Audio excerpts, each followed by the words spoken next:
Bien, vamos a ver dislipidemias. Definición: las dislipidemias son un conjunto de enfermedades asintomáticas que tienen en común que son causadas por concentraciones anormales de lipoproteínas sanguíneas.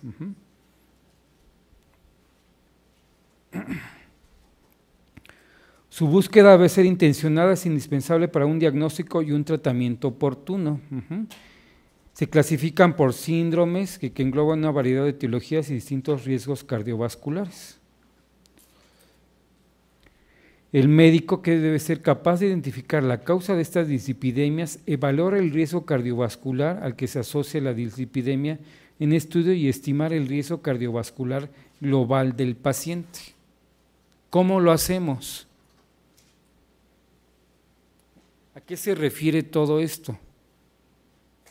Evaluar el riesgo cardiovascular. ¿Cómo lo hacen?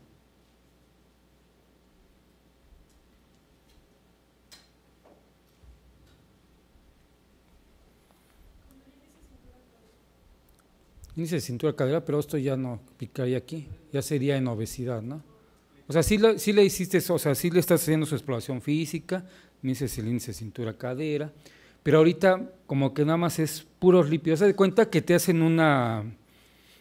Muchos de ustedes han hecho consultas así de pasillo, ¿no? Que le dicen, oye, doctor o doctora, ¿me revisas estos exámenes?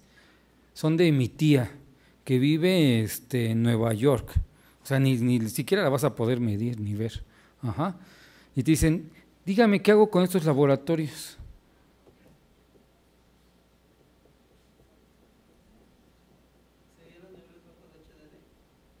¿Perdón?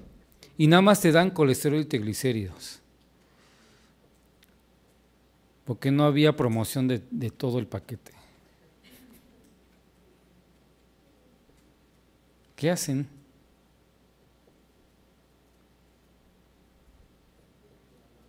O sea, lo ideal es tener todo, ¿no?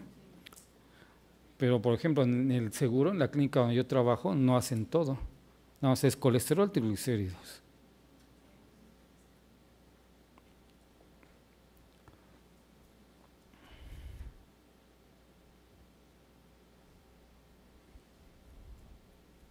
¿Qué hacen?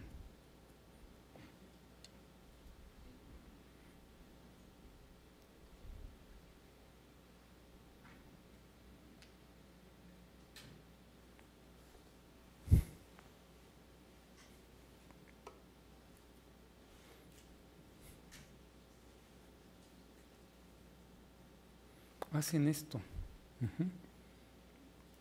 La interpretación, tabla de los 9 campos. Esa es una forma. Vean, es como la misma tabla de hipertensión de los europeos.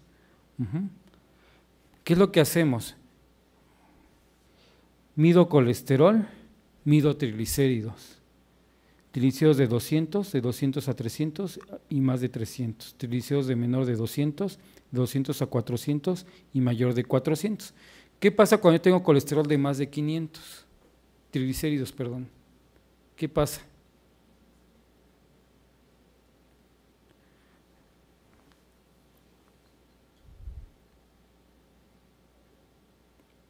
O sea, ¿a qué problemas conlleva tener triglicéridos de 500? Pancreatitis, ajá, entonces ya sería un riesgo ahí importante.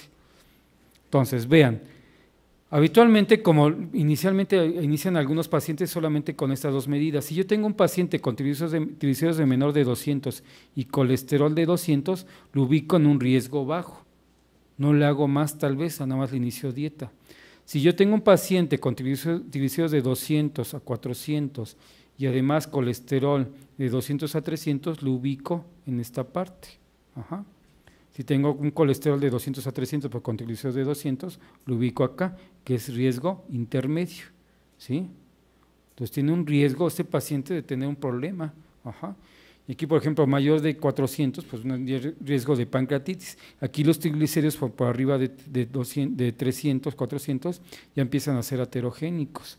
Si tiene un paciente colesterol de 300 con un triglicéridos de menor de 200 por triglicéridos de colesterol de 300, ya está en un riesgo elevado. Entonces tengo que iniciar tratamiento desde el momento que sale de la consulta. 2. Triglicéridos de 200 a 400 con colesterol de 300, bueno, pues no hay duda. Si fue con menos de 200, pues aquí también. Triglicéridos de 300 con triglicéridos de más de 400, lo ubico en un riesgo elevado. Sería una forma un poquito más rápida de evaluar a ese paciente, incluso sin conocerlo. Y si yo aparte le digo, es que, ¿sabes qué? Aparte mi tía es diabética, es hipertensa, es obesa, fuma, tiene muchos problemas, bueno, pues entonces ya, aún sin conocer todo esto, yo ya permití iniciar un manejo. ¿Cuál es la otra forma? Ahora sí ya tengo todo.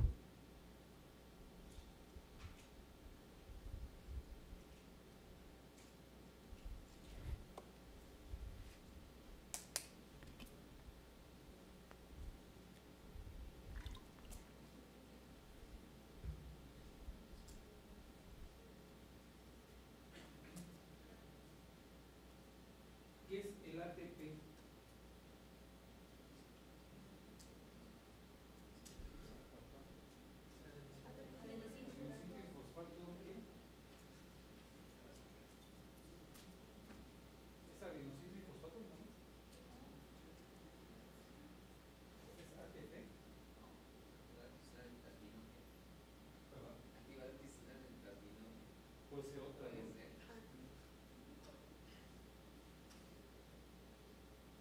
Y ahora, ¿qué es el ATP1, ATP2, ATP3? Está más allá de ¿qué es?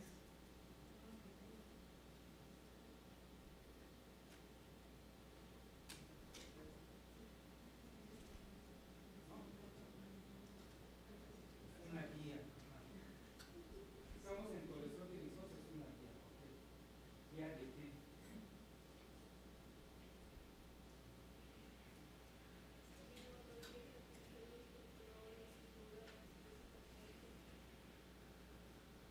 Entonces, ¿qué significa ATP? O ATP.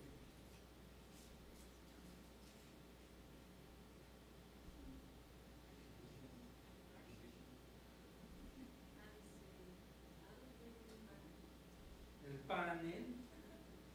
A ver, tradúzcalo. A ver, ¿y esto lo dice? ¿Sí lo puedo tocar? Ay, por primera vez tengo un CTO en mis manos. Mira, a ver, vamos a ver. ATP3. Pues nada más dinos qué es ATP. Significa. ¿Para qué creen que se reúnen los médicos? ¿Perdón? Pero no posguardia, ni poscursos, ni para eso, ni poscongresos. ¿Para qué se reúnen los médicos? ¿Por qué estamos reunidos nosotros acá? Somos el panel de expertos del diplomado de nutrición, médicas. ¿Para qué? Para aumentar nuestro ¿qué? Nuestro nivel. Para ayudar a quienes. No, para ayudar a nuestros bolsillos. A través de pacientes. Esa es la idea. El panel de expertos es una reunión de varios expertos y se reúnen ¿para qué? Para hacer todo esto más fácil.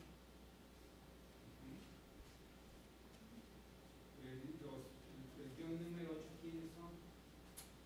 Expertos en hipertensión, que definen las guías para tratar a los pacientes. Ustedes como expertos del diplomados en nutrición para estudiar especialistas médicos, ¿qué tendrían que hacer?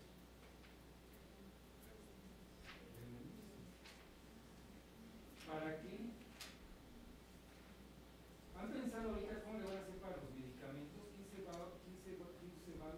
va a autorregular? Digo, porque yo no lo podría hacer. Tiene que venir diario, ¿no?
Después, ¿qué pasaría? Entonces, si yo tengo a un paciente que está en el campo 1, son los que no requieren mayor estudio ni tratamiento, ¿sí? ¿Sí, ¿se acuerdan de este? ¿Sí? Estaría aquí. Campo 2, 4 y 5, grupo que requiere, entonces sí, que le haga el perfil de riesgo heterogénico. ¿Para qué le pido que gaste tanto dinero para que, si está en el campo 1? Mejor veo si aquí lo requiere. Entonces, si está en el campo 2, 4 y 5, le pido entonces sí el perfil de riesgo heterogénico. Aquí se lo pido y entonces ya me va a decir, doctor, ¿qué sabe qué? Me gasté todo el dinero que tenía en el perfil heterogénico y ahora ya no lo voy a poder pagar la consulta, ¿no? Campo 3, 6, 7, 8 y 9, grupo que el 100% tiene un alto riesgo y que requiere diagnóstico con el perfil de riesgo heterogénico y tratamiento urgente. Y aquí no hemos tocado todavía el ATP3.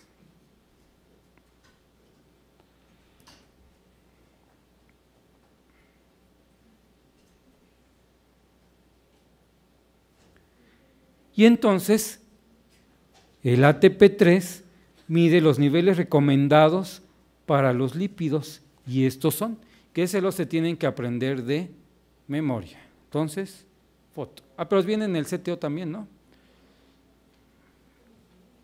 Pues no le tomes foto. Los que tienen CTO no tomen foto, por favor. No, no es cierto.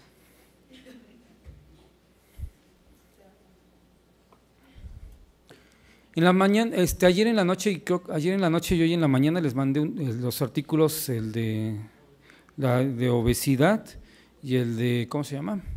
Y el de la guía de diabetes para el cálculo de la dieta.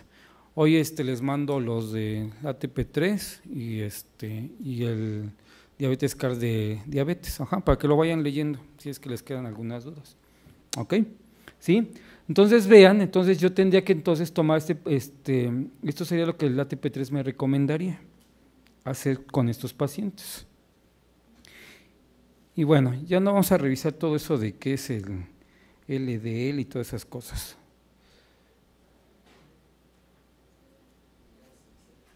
Ahora, estas mediciones no se deben realizar en los sujetos en los cuales en las últimas 6 semanas hayan sufrido un estrés físico, incluidos enfermedades intercurrentes agudas como cirugía o pérdida de peso, ¿sí? Si estos laboratorios que me presentaron del paciente fueron después de haber sufrido una cirugía o haber perdido peso, estar en un estado de pérdida de peso, no van a ser muy valorables, entonces no les tomaría mucha importancia y estaría en duda la interpretación de esto. Se recomienda evaluar los niveles de colesterol total, triglicéridos y colesterol HDL en todos los pacientes adultos. Y aquí viene entonces esta pregunta que dice, ¿cuándo? En aquellos pacientes que han sufrido un infarto del miocardio, que han tenido una cirugía de corazón, que haya cursado con una enfermedad grave, que haya cursado con una cirugía mayor, con una pérdida de peso y un embarazo. antecedentes o predisposición familiar, que tengan antecedentes de tabaquismo, que tengan hipertensión arterial, que tengan enfermedades metabólicas intercurrentes como diabetes, hiperuricemia, nefropatías y hepatopatías. Todos estos casos tenía que estar tomando entonces el perfil lipídico del paciente. Ajá.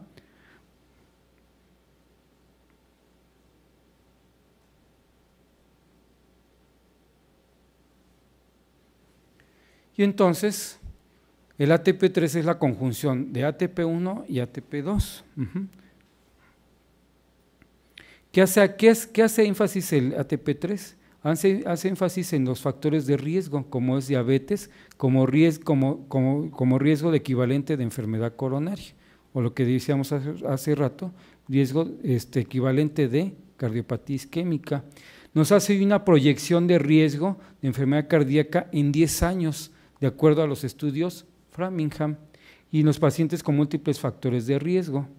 Entonces, háganme mi riesgo cardiovascular a 10 años,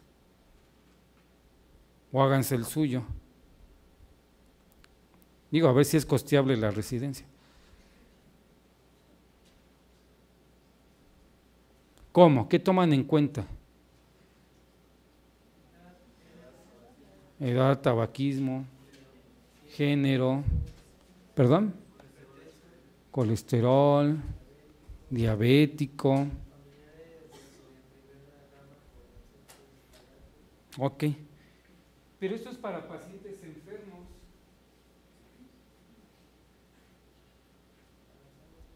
Para sanos, ¿qué? Es una discriminación, ¿no? ¿O no? A ver, protesta, doctora. ¿Y yo que soy sana? Yo que soy sana, ¿qué hago? Pero tiene factores, exactamente, tiene factores de riesgo. Entonces, ¿qué hago ahora? Bueno, no sé si fuma. Edad desconocida. ¿Alguien dijo algo de eso, no? De la edad. Ah, no, que sí podían saber la edad menos se dice de más a personas. ¿Qué utilizo para esos pacientes? Porque la doctora ya protestó, ¿no? Y yo que soy sano. ¿Cuál? ¿No?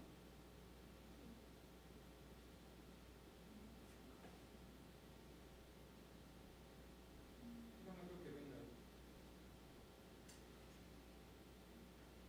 No, no.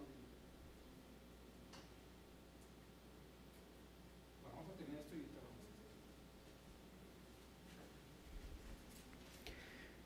¿Qué es lo que nos va a pedir el ATP3? Modificaciones de valores sanguíneos de lípidos y lipoproteínas, LDL menor de 100, que sería lo óptimo, HDL menor de 40, con factores de riesgo importante, que vemos en los niveles de triglicéridos de importancia de las de elevaciones moderadas, sería esto. Las nuevas recomendaciones serían esto. Primera opción, un perfil de lípidos completo con colesterol total, LDL, HDL y triglicéridos.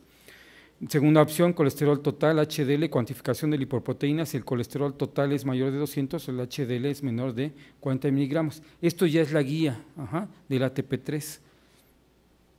1 es determinar los niveles de lipoproteínas, obtener el perfil de lípidos de lipoproteínas completo después de 9 a 12 horas de ayuno, que sería lo primero que nos recomienda el ATP3. 2, identificar la presencia de enfermedades ateroscleróticas que confieren un alto riesgo para la enfermedad coronaria o riesgo equivalente de enfermedad coronaria. ¿Cómo yo sé que mi paciente tiene enfermedad aterosclerótica? Digo, la primera recomendación del ATP3 es pedir laboratorios. 2, ahora identifique enfermedad aterosclerótica. ¿Cómo la identifico? ¿Perdón? Claudicación, pero ¿cómo? ¿Cómo yo diagnostico claudicación intermitente? A ver, dígame la clasificación de Fontaine.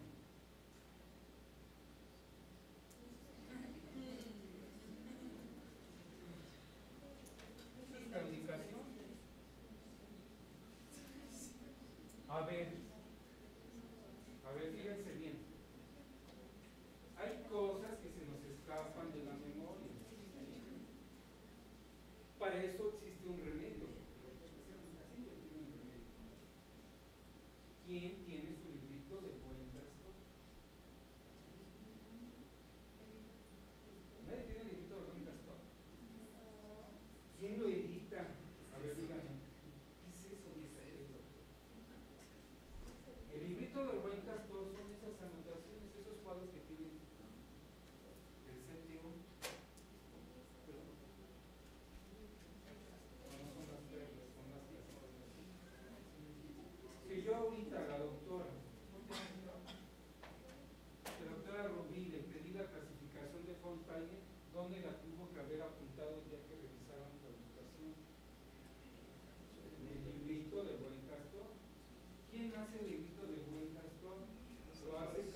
es un paciente asintomático. 1A, digo 2A, 2B. Ajá. Ajá, ese sí que cuando camina, después de ciertos metros, empieza con dolor. Ajá. 3. Forma en reposo. Ajá. La 4. ¿Sí? Entonces esa es la forma en que yo en forma sintomática estoy valorando enfermedad aterosclerótica y le tengo que hacer entonces ahora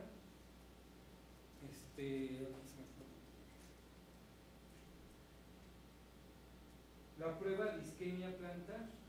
Dígame cómo se hace la prueba de isquemia plantar. Fíjense en el nombre, no sé lo que es.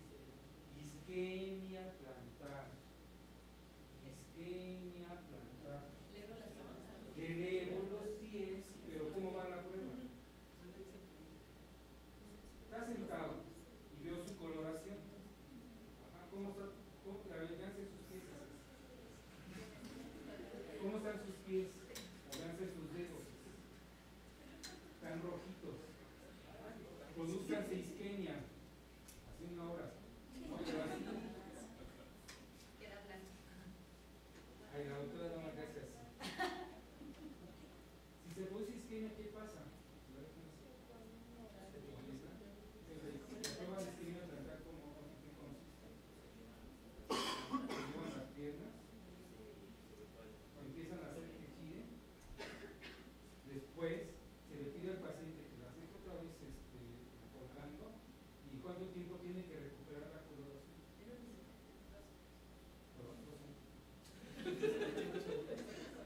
Son segundos, pero ¿cuánto? 2 segundos. 10, 20, 4. Ya consulten ustedes. Aquí la doctora ya les prueba de isquemia. ¿De qué otra forma yo puedo interpretar? Háganme cuenta que es un paciente amputado.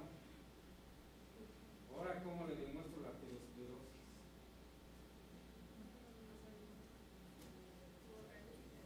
Por angina. Bueno, puede ser por angina, pero le va a hacer prueba al esposo.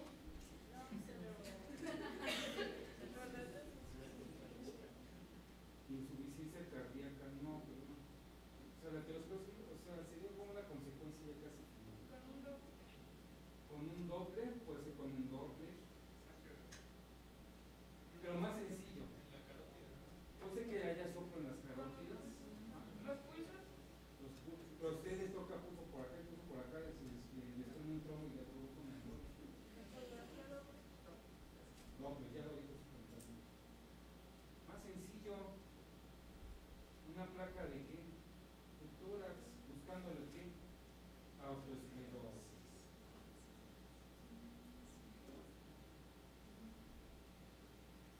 Una cardiología elemental. Ahora, ¿de qué otra forma le busco aterosclerosis? No tiene para la placa axila. Dos piedritas no tiene. ¿Prueba de qué? No tiene tobillo.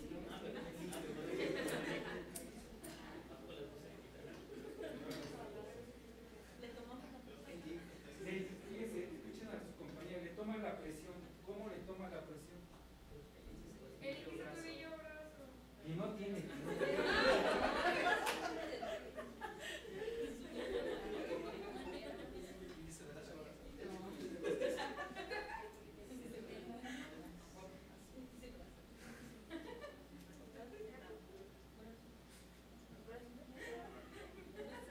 ¿Qué es la pseudohipertensión?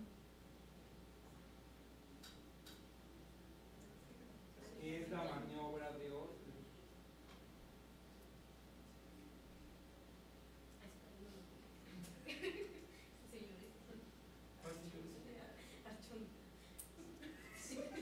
¿Quién es Archon? ¿Quieres vino a la cardiaca?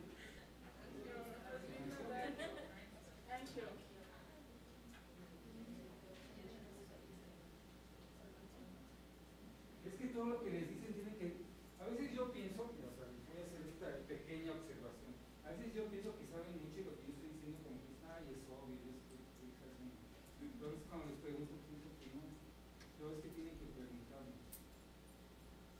Yo estoy en la disposición de que me pregunten todo, no entiendo, tienen duda, pero vean la aplicación de lo que le están diciendo los profesores, ¿tiene aplicación o no? La pseudohipertensión consiste en una, pues lo dice el nombre, es que fíjense en los nombres, en una aparente hipertensión generada en el paciente de la tercera edad por aterosclerosis en las arterias. Significa que no tiene verdaderamente hipertensión, sino que tiene las arterias esclerosadas y duras, lo que hace que el paciente tenga aparentemente la presión muy alta. Si se la toma la presión arterial de una forma normal, le va a parecer como que tiene aparentemente la presión alta. Entonces utiliza la maniobra de Otter. A través de la maniobra de Otter documento que no tiene la hipertensión tan alta como aparentemente con la maniobra normal. Entonces no le tengo que ajustar el tratamiento. Es otra forma de documentar arteriosclerosis. ¿Sí? Vuelvan a leerlo. Vuelvan a leerlo para que les quede claro. 3. Determinar la presencia de los principales factores de riesgo que no sean colesterol LDL. Todos esos factores de riesgo que ya conocemos. La edad, tabaquismo, todas esas cosas. 4. Si 2 o 3 factores de riesgo que no sean colesterol LDL sin enfermedad cardíaca o riesgo equivalente de enfermedad cardíaca, se evaluará a 10 años el riesgo de enfermedad cardíaca de acuerdo a las tablas de Framingham. 5. Determinar la categoría de riesgo, establecer la meta LDL, determinar los cambios del estilo de vida terapéuticos y determinar si se administra medicamento o no se administra medicamento en este paciente. Categoría de riesgo, meta LDL, niveles de LDL para iniciar cambios del estilo de vida y nivel de LDL para considerar terapia con medicamento. Entonces, esto, ¿qué tienen que hacer? Aprendérselo de memoria, por lo menos tenerlo en el librito de Buen Castor.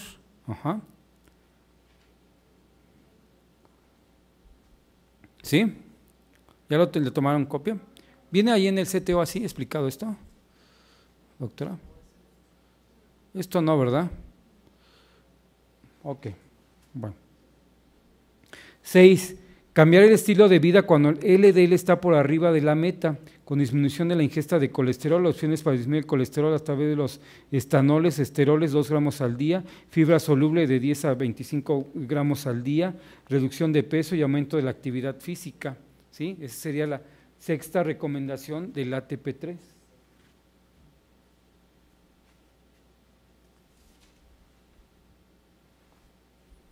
7. Considerar la posibilidad de añadir el tratamiento farmacológico si el LDL no llega a la meta. ¿Cómo? Considerar la posibilidad de combinar medicamentos más cambios del estilo de vida para que el paciente con cardiopatía coronaria y riesgo equivalente de enfermedad cardíaca. Considerar medicamentos si después de 3 meses con cambios del estilo de vida no hay una mejoría del LDL.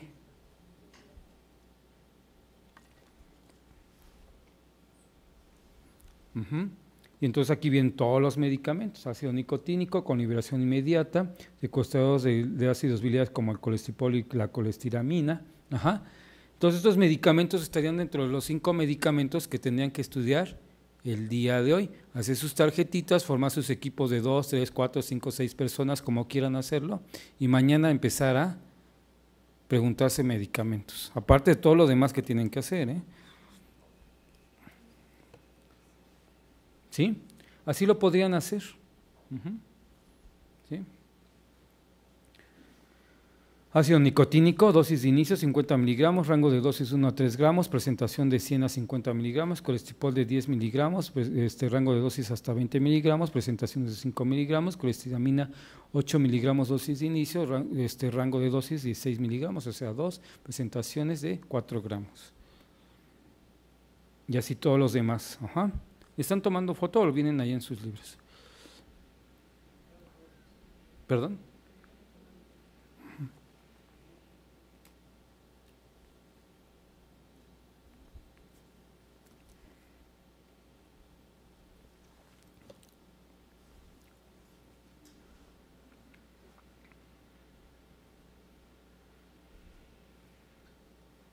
8, identificar síndrome metabólico después de 3 meses de tratamiento con cambios en el estilo de vida, factor de riesgo, obesidad abdominal, diámetro de cintura, los triglicéridos, el colesterol, la presión arterial, la glucosa, ¿no? Todo lo que define el síndrome metabólico.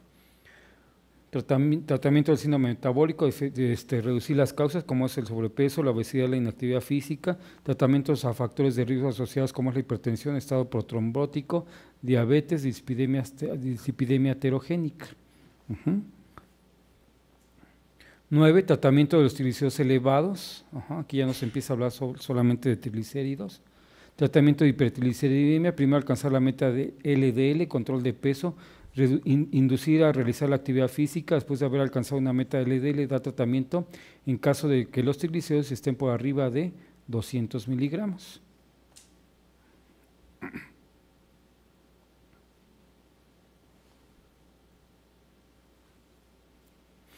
Y vean aquí cuál es lo importante de esto, que nos recomienda después de haber alcanzado la meta del LDL, entonces dar tratamiento en caso de que los triglicéridos sean mayor de 200. ¿Qué significa? Que primero le vamos a dar importancia al colesterol. ¿Por qué? Porque es más aterogénico y nos mataría al paciente un poquito a largo plazo. Y en cambio los triglicéridos por arriba, si los triglicéridos no están por arriba de 200, ¿nos produce algún problema heterogénico? No. ¿Nos produce pancreatitis? No. Ahora, todo lo contrario, si colesterol LDL estuviera bien controlado y los triglicéridos estuvieran por arriba de 500, ¿qué tendrían que hacer? Dar primero tratamiento para los triglicéridos por el riesgo de pancreatitis. En forma aguda lo va a matar a joven en 3-4 semanas por una pancreatitis. El LDL, pues a lo mejor le damos tratamiento posteriormente. Triglicéridos, entonces mayor de 200, establecer metas con colesterol no HDL, de 200 a 499, lograr meta con colesterol no HDL, considerar uso de medicamentos, mayor de 500, reducir triglicéridos, es lo que les decía hace rato, el riesgo de pancreatitis, dieta baja en grasas, bajar de peso, ejercicio y uso de fibrato.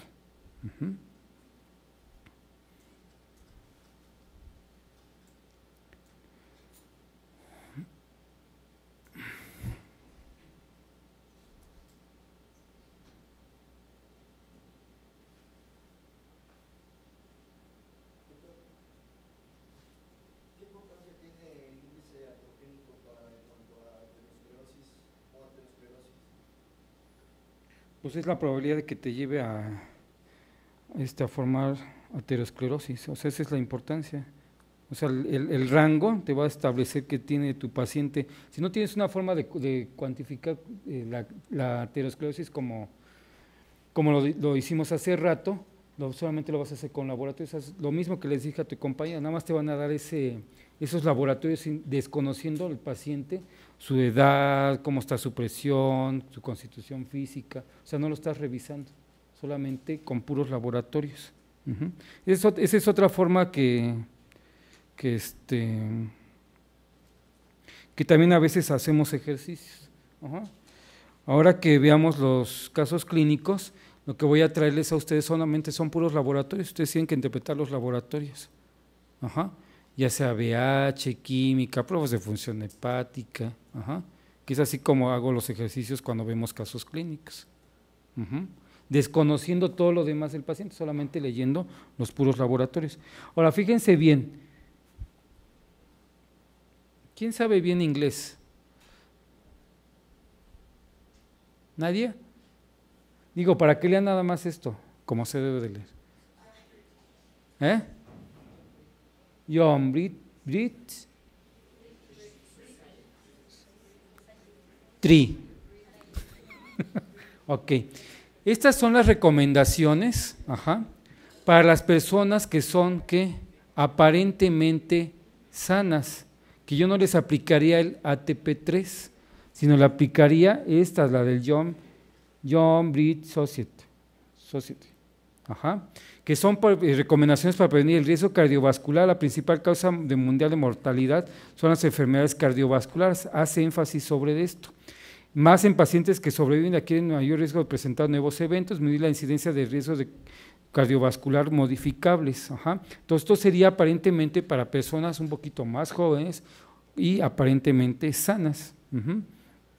También toma en cuenta lo que son los factores de riesgo cardiovascular, pero vean, historia familiar de episodios cardiovasculares prematuros y todos los demás son casi igual a la anterior. Y hace recomendaciones para prevenir el riesgo cardiovascular, como es, espérenme, aquí viene lo que es la calculadora, ellos también utilizan una calculadora y este sería el sitio donde ustedes lo podrían bajar, esta sí no la traigo. Y son para calcular qué es esto. Y vean el riesgo a 10 años de 1.5 de esta paciente que aquí la pusimos. Y entonces tiene como objetivo capacitar a los pacientes a tomar decisiones adecuadas acerca de sus tratamientos de estilo de vida. Y se dirige a 3 preguntas claves: ¿por qué debo iniciar tratamientos de reducción de riesgo para enfermedad cardiovascular? ¿Cuándo debo comenzar y qué debo de hacer? Incluso esto le permite al paciente entonces él mismo cuantificar, porque a veces, por ejemplo, el otro sí le costaría un poquito de trabajo y este sería menos. En pacientes mayores de 40 años, los pacientes con enfermedad renal crónica, estadio 3 y 4, epilipemia familiar, y aquí toma en cuenta lo que también hace esta clasificación, es tomar en cuenta la enfermedad renal crónica. ¿Qué significa tener enfermedad renal crónica? ¿Qué significa? ¿En qué se traduce? O sea, nada más tengo nefropatía y ya. Porque en el ATP3 no toman en cuenta esto, y aquí sí lo toman en cuenta. ¿Pero qué significa? ¿Por qué le dan importancia?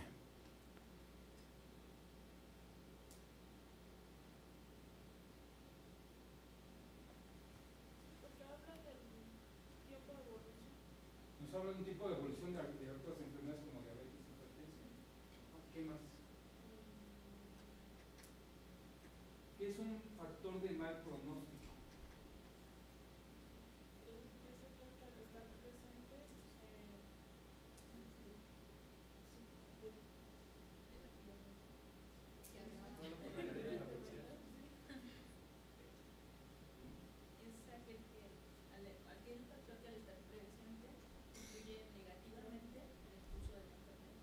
Influye negativamente. ¿Cómo aparece la nefropatía? ¿Cómo diagnostican ustedes nefropatía? Por presencia de Proteínas,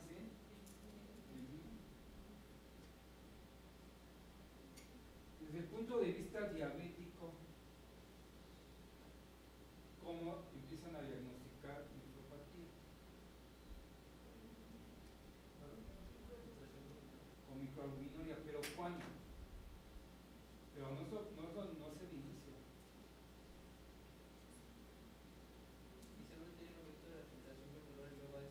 Inicialmente hay un aumento de la hiperfiltración glomerular.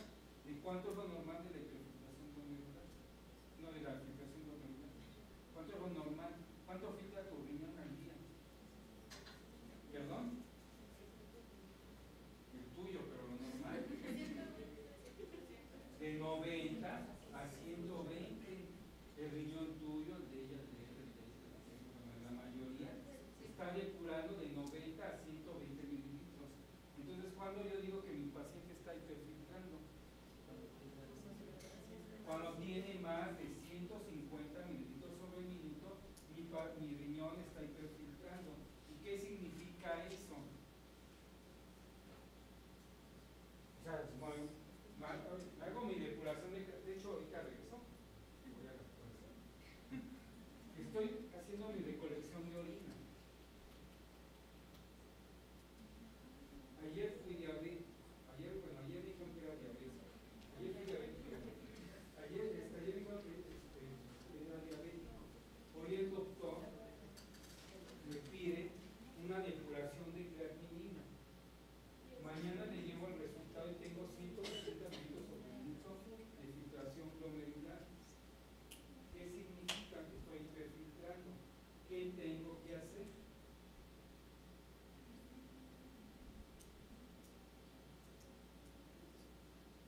Ustedes se lo saben.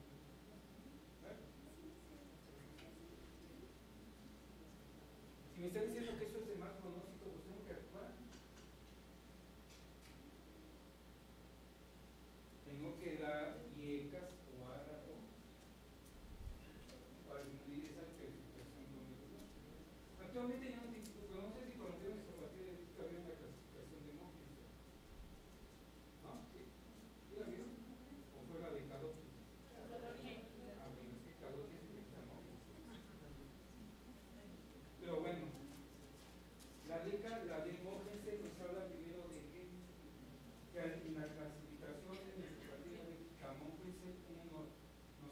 principio de que es casi igual a la retador, que al principio el paciente está hiperventilado, es decir, más de 150 mililitros sobre litro, entonces a ese paciente le tengo que dar caso inyectas o arados para evitar la hiperventilación y no evoluciona su neuropatía. ¿Por qué? Porque una vez que empieza a aparecer proteinuria, el paciente tiene mal pronóstico, porque aquí lo va a llevar, aparte del daño renal, a una hipoalbuminemia. Y la hipoalbuminemia es factor de mal pronóstico. Si ustedes ingresan a un paciente a medicina interna, cirugía, terapia intensiva, o llega a urgencias con una albúmina baja, ¿qué significa? Ese paciente tiene un pronóstico muy malo. Ajá. Y le dan pocas esperanzas al familiar. Si hay con una albúmina de 4, como dicen, probablemente yo lo logre salvar. Ajá. ¿Sí? ¿Se dan cuenta? Y ya si llega con una albúmina de 2, probablemente va a fallecer por causas ajenas a mí. Y efectivamente es caso. Ajá. Clasificación Mogensen 2. No, puro que filtrado. Nada de biopsias, que van a dar biopsias a su paciente.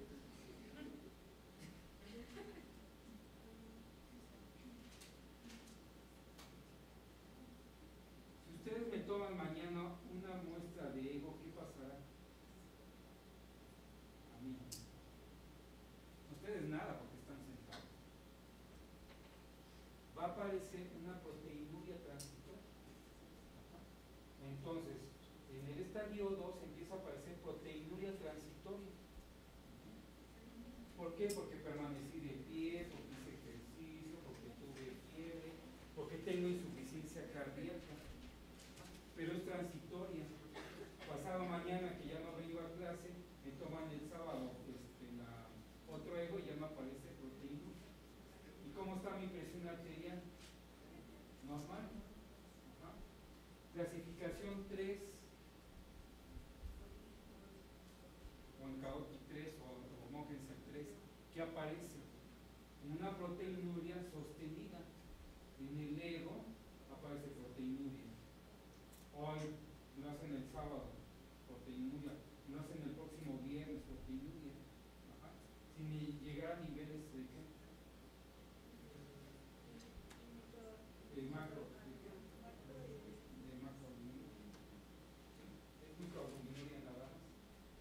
Estadio 4. Ahí cómo está mi presión. Ya empieza a aumentar mi presión un poco.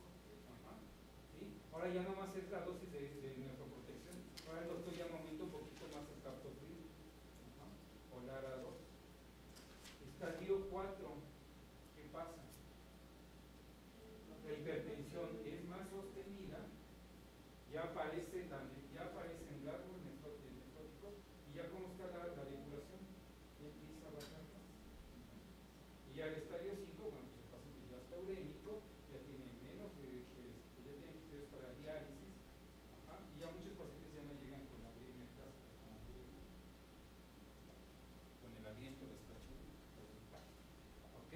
¿Sí se entendió? Entonces, ¿por qué la proteinura, por qué la lesión renal es pronóstica? Porque la dejamos pasar. Volvemos a lo mismo. Entonces el paciente que tenga glucosas altas, el paciente que tenga cifras de presión alta, lípidos altos, el que le está apareciendo la proteinuria, eso a mí no me interesa. El paciente que sigue deteriorando cada vez más. Entonces el pronóstico va siendo cada vez más malo para el paciente. ¿Sí? Otras cosas que nos permiten ver mal pronóstico es la proteína C reactiva. ¿Sí?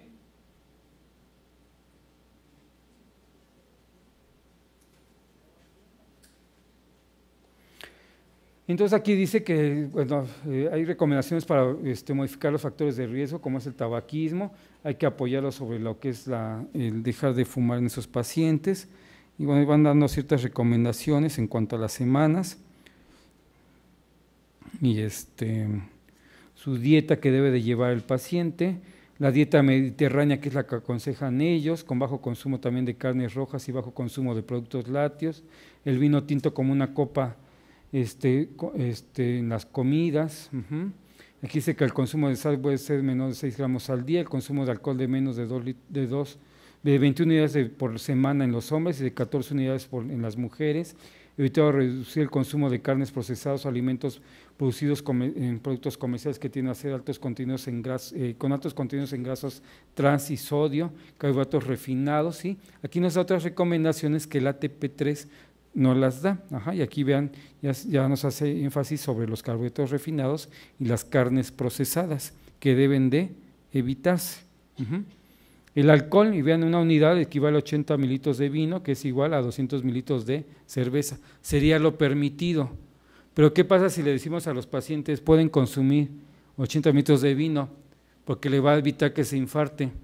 Dice, si 80 mililitros me evitan un infarto, si me tomo toda la botella, pues no me voy a morir. Y se toma toda la botella.